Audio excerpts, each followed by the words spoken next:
for 20 years with law enforcement, both at the state and federal level, conducted training with them, been a presenter. I used to be a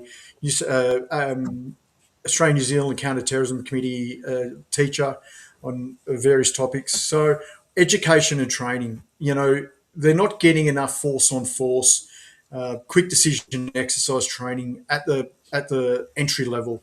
Then they go out into the streets and they're getting more dangerous for a number of reasons. And I think it starts with that. You look at the training we used to do in the tactical assault group, day in, day out to deal with these life and death operations. And then you put that across to law enforcement.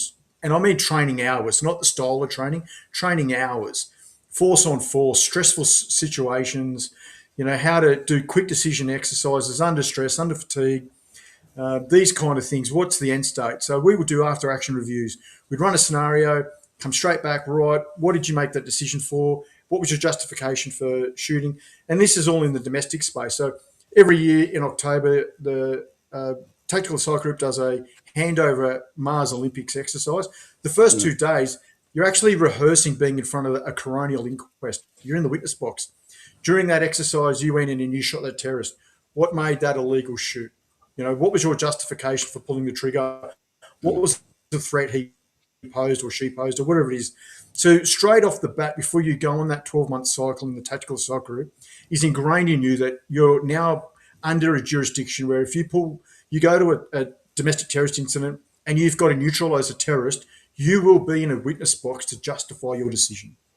I don't think we see similar stress tests at the local state law enforcement level.